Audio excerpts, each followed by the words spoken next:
భారత్ మాతాకి చాలా విషయాలు చెప్పిండు. రాణి రుద్రమ్మ గారు చెప్పిండు, మా అన్న గరికపాటి గారు చెప్పిండు, పెద్దలు మా ప్రేమేంద్రని చెప్పిండు, సీతారాం నాయక్ గారు చెప్పిండు. నేను రెండు విషయాలు చెప్పిపోతా. ఇంతకుముందు లాస్ట్ చెప్తూ మిలిటరీలో పనిచేసే ఒక మేజర్ నీకు ఓటేయడానికి వచ్చినా అని చెప్పింది అన్నాడు. కారణం ఏంటంటే ఒకనాడు మిలిటరీలో జాయిన్ అవుతే ఈ కొడుకు మళ్ళీ ఇంటికో వ్యవస్థలో రావడం అపనమ్మకం ఉండే. జమ్మూ అండ్ కాశ్మీర్ సియాచిన్ మంచు కొండలలో దేశ రక్షణలో మన సైన్యం అనేక మంది రక్తాన్ని తర్పణ దేశంలో ప్రాణాలు అర్పించారు. ఇవాళ మోడీ గారు వచ్చినాక ఏమొచ్చింది? జమ్మూ అండ్ కాశ్మీర్లో బాంబు పేలులు లేవు, తుపాకీ శబ్దాలు లేవు, సైనికుల చావులు లేవు, సైనికుల మీద రాళ్ళ వాన లేదు. జమ్మూ అండ్ కాశ్మీర్ ఇవాళ భారతదేశంలో హైదరాబాద్ లాగానే ప్రశాంతమైన రాష్ట్రంగా ఎదుగుతున్నది జమ్మూ అండ్ కాశ్మీర్ మోడీ గారి నాయకత్వంలో. ఇవాళ బాంబే నుంచి ఓటేయడానికి వచ్చినట్టున్నారు.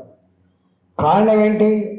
నేను మొన్న 75 రోజులు మల్కాగిరి అపార్ట్మెంట్లలో, గేటెడ్ కమ్యూనిటీలలో, కాలనీలలో ఓట్ల కోసం తిరిగినప్పుడు ఎన్నడూ రాజకీయాలంటే ఇష్టం లేని వాళ్ళు, ఎన్నడూ పార్టీలంటే ఇష్టం లేని వాళ్ళు, నాయకులు పోయి దండం పెడితే దండం పెట్టని వాళ్ళు, ఓట్లు వేయని వాళ్ళు మొట్టమొదటిసారిగా ఓట్లు ఇస్తామని చెప్పారు.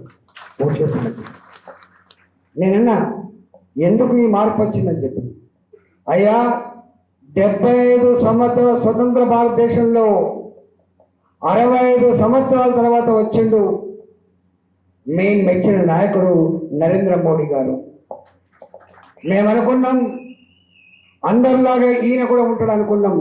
కానీ ఈయన వచ్చిన తర్వాత భారత జాతి కీర్తి పతాక ప్రపంచ చిత్రపటం మీద ఎగిరేసిన గనుడు మోడీ గారి అని చెప్పి నేనన్నా ఎందుకు అని చెప్పి అడిగాను.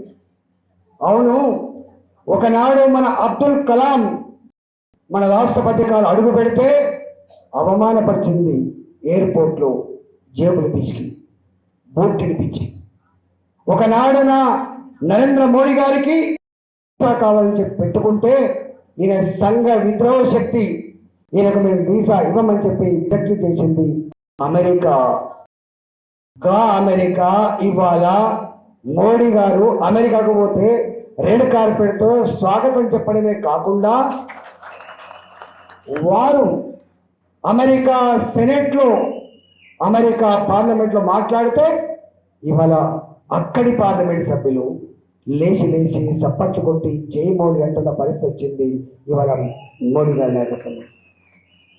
ఒకప్పుడు భారత్ మేధావుల భాషలో థర్డ్ వరల్డ్ కంట్రీ, ప్రపంచ బ్యాంక్ దగ్గర మోకరిస్తే తప్ప ఒక రోడ్డు వేయలేని దుస్థితి, ఏషియన్ డెవలప్మెంట్ బ్యాంక్ డబ్బిస్తే తప్ప ఒక ఇల్లు కట్టని పరిస్థితి.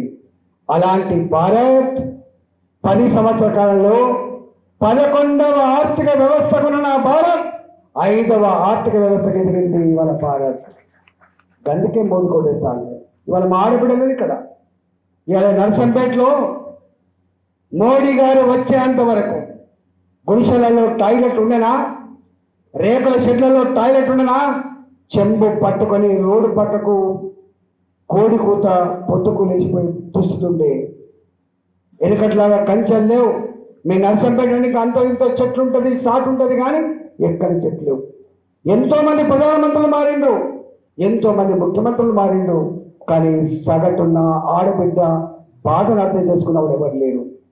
కానీ మోడీ గారు పేదింటి బిడ్డ కాబట్టి, ఆకలిని దుఃఖాన్ని అనుభవించిన బిడ్డ కాబట్టి, ఆ దేశంలో ఉన్నటువంటి నా ఆడబిడ్డలు చెంబు పట్టుకొని పోయి ఆత్మగౌరవాన్ని పనంగా పెడుతుందని చెప్పి స్వచ్ఛ భారత్ పథకాన్ని తెచ్చి 12 కోట్ల ఇళ్లలో టాయిలెట్ కట్టించి మహిళల ఆత్మగౌరవం కాపాడిన బిడ్డ మోడీ గారి చెప్పి మాట్లాడుతున్నారు.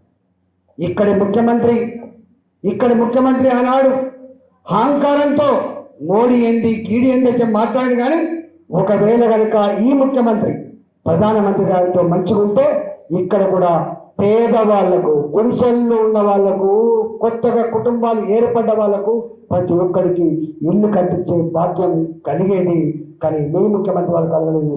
దేశంలో మోడీ గారి నాయకత్వంలో 4 కోట్ల పేదవాళ్లకు ఇల్లు కట్టించి సొంత ఇంటిగా నెరవేర్చిన బిడ్డ నరేంద్ర మోడీ అని చెప్పి మనం చేస్తున్నాం. ఇవాళ మీరు ఇక్కడ ఉన్నారు. నా దేశంలో చదువు రాదు చాలా మందికి. కానీ మీకు ఒక విషయం తెలుసా? అమెరికాలో ప్రతి ఒక్కరు చదువుకుని ఉంటాడు. చదువు రానివాడు ఉంటాడు. బ్యాంక్ అకౌంట్ ఉంటాయి, ఎల్ఐసి పాలసీలు ఉంటాయి, హెల్త్ కార్డులు ఉంటాయి. దేశం చాలా గొప్పది. కానీ ఆ దేశంలో డిజిటల్ ట్రాన్సాక్షన్స్ అంటే ఫోన్పే, గూగుల్ పే అమలు చేయడానికి 10 ఏళ్ళు పట్టింది. అమెరికాకి 10 ఏళ్ళు పట్టింది. కానీ నా భారతదేశం, నా చదువురాని ఆడబిడ్డ జామకాయలు అమ్ముకునే కాడ, కలుపులు అమ్ముకునే కాడ, కూరగాయలు అమ్ముకునే కాడ ఇవాళ బోర్డు పెడుతుంది. నా దగ్గర డిజిటల్ ట్రాన్సాక్షన్ అని చెప్పి బోర్డు పెడతాను. ఇవాళ కానీ భారత్ సాధించిన విజయం మోడీ గారి నాయకత్వంలో. ఇవాళ చెప్పుకోవడం పోతే చాలా ఉన్నాయి. ఇవాళ మీరు అన్న 120 కిలోమీటర్ల వేగంతో ప్రయాణించే ప్రతి రోడ్డు మోడీ గారు వేస్తున్న రోడ్డు. మీకు తెలుసా?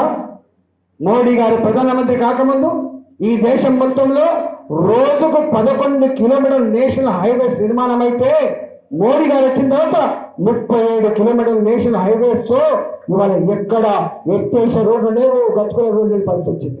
చాలా మంది అనుకుంటారు ఇది కేసీఆర్తో వచ్చిందని. కేసీఆర్తో కాదు, మోడీ గారు దేశవ్యాప్తంగా నేషనల్ హైవేస్ నిర్మాణం చేసి. మన కరోనా వచ్చినాడు, నేను ఆ శాఖ మంత్రిగా ఉన్నాను.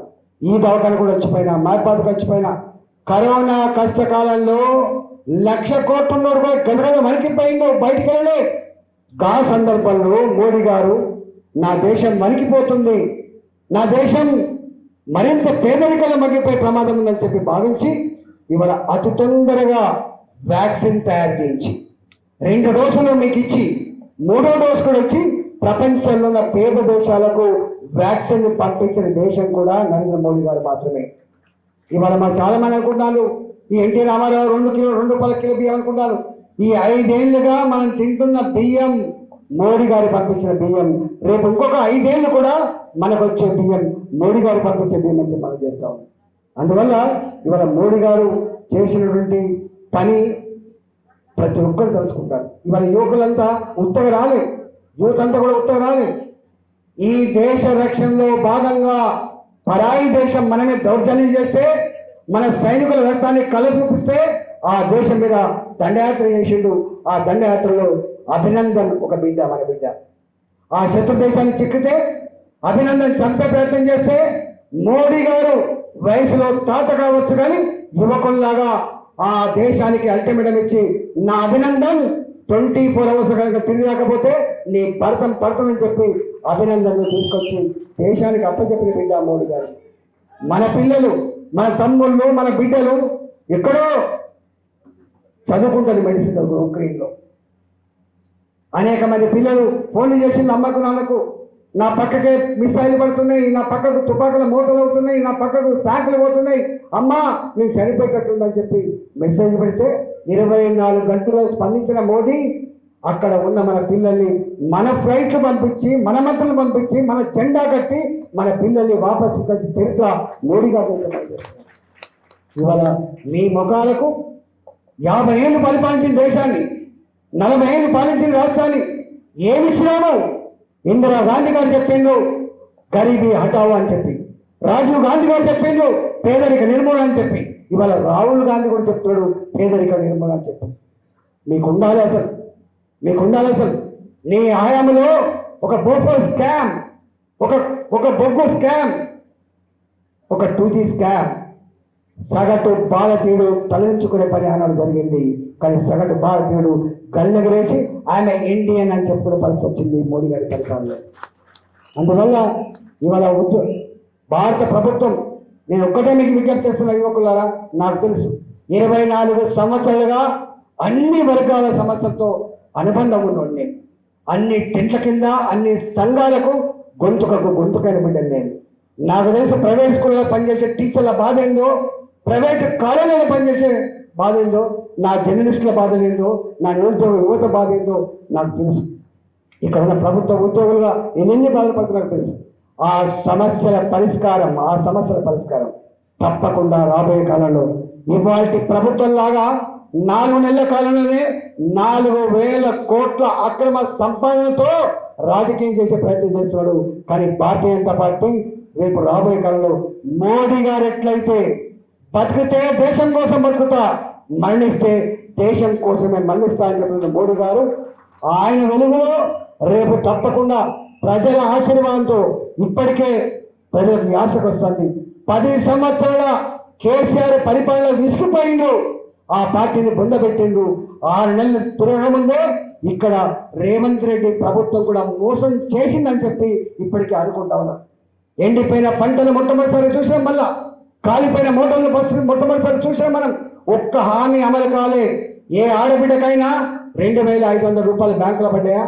ఏ ఆడబిడ్డకైనా ఇవాళ 4,000 రూపాయల పెన్షన్ వచ్చిందా? ఏ యువకుడికైనా నిరుద్యోగ యువకుడైనా 4,000 రూపాయల వృత్తి వచ్చిందా? ఏ ఒక్కటి అమలు కాలే. చివరికి ఇంతకుముందు చెప్పినట్టుగా సన్నబడ్డకి ఇస్తా అని చెప్తాను. నువ్వేంది ఇచ్చేది బిడ్డ?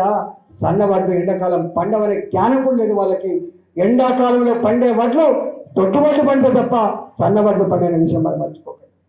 ఇవాళ ఇట్లా చెప్పుకుంటూ పోతే చాలా ఉన్నాయి. అందుకనే ఆ పార్టీ అభ్యర్థి ఈ పార్టీ అభ్యర్థి మీకు అర్థమైంది కాబట్టి మీకోసం తపించే పార్టీ, మీకోసం అండగా ఉండేటువంటి పార్టీ, వారికి తోడుగా మేము కూడా మీకు అండగా ఉండి ఈ సమస్యల పరిష్కారంలో మీ వెంట ఉంటామని.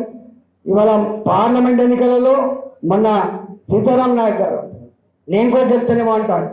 గిచ్చి చూసుకోవాలని చెప్పినాను నేను, గెలితే వాళ్ళే. ఇక్కడ గెలిస్తే 16 సీట్లు గెలిచినట్టు లెక్క అంటున్నాను.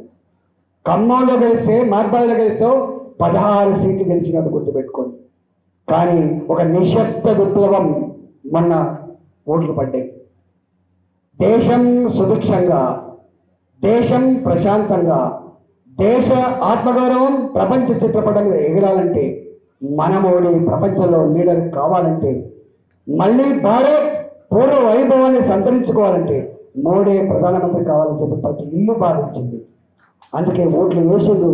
ఆ ఓట్లు నిజంగానే మేము వింటున్నట్టు కనుక పడితే 100% గెలిచేది భారతీయ జనతా పార్టీ. ఈ గెలుపు రేపటి ఎమ్మెల్సీ గెలుపు నాంది పలకాలి. రేపటి ఎమ్మెల్సీ గెలుపు రేపు తెలంగాణ గడ్డ మీద భారతీయ జనతా పార్టీ అధికారం రాబోతుంది. ఈ సమస్య పరిష్కరించే బాధ్యత తీసుకుందని చెప్పి మీకు విజ్ఞప్తి చేస్తూ సెలవు తీసుకున్న. భారత్ మాతాకి